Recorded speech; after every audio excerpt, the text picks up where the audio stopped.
and it's a dandy. The blind is 365 yards long.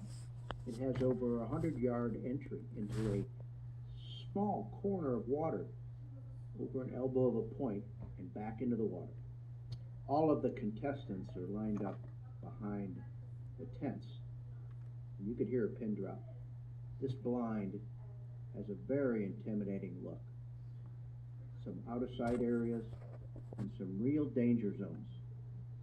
We're going to watch the test dog do this blind in just a second, and I'm going to walk you through the whole thing. Here our handler comes out of the holding blind and starts to approach the line. He stops a minute, and this is what he looks at. Again, I told you it was 365 yards, a long entry into a tiny corner.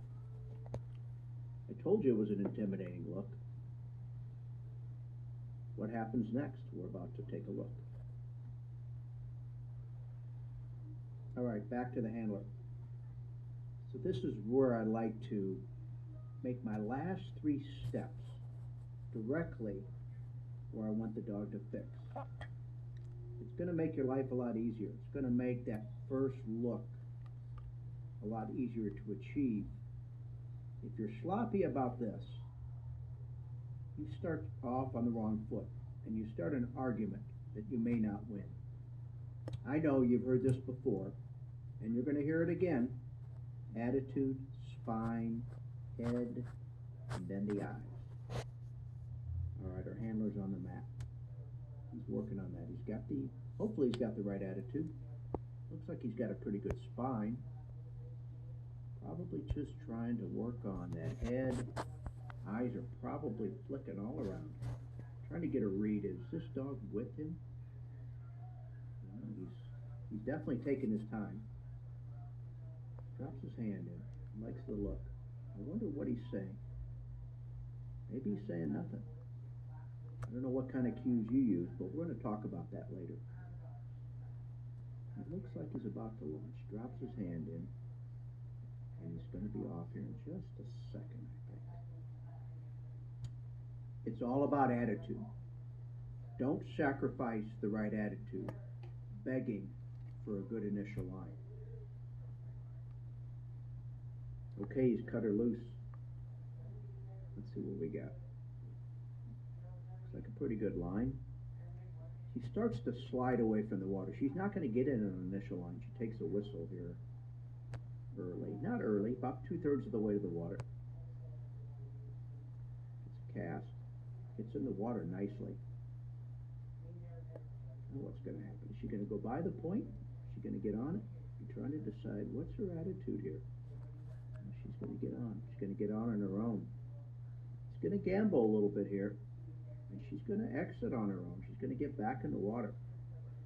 I'm not sure those handlers up in the gallery would risk that self-re-entry, because remember that out-of-sight zone that we saw?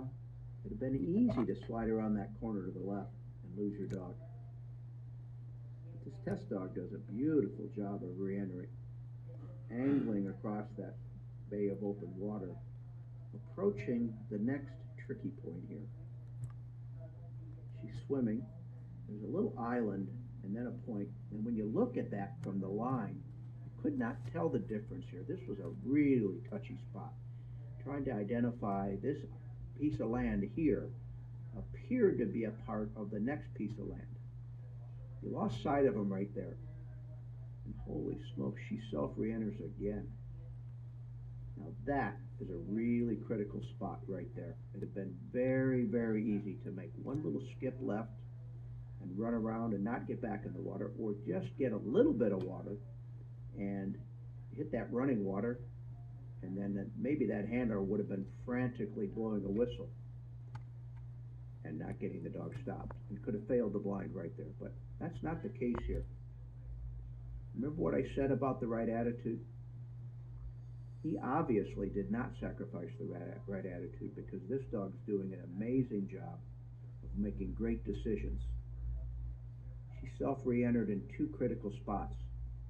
She did not initial line into the water, but one good cast, and she was on it. And she's carried it all the way up to here. It's amazing. I watched this dog. This handler was ecstatic, and he should have been. This was an incredible effort.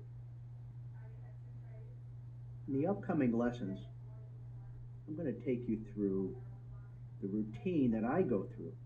Here is a copy of a memo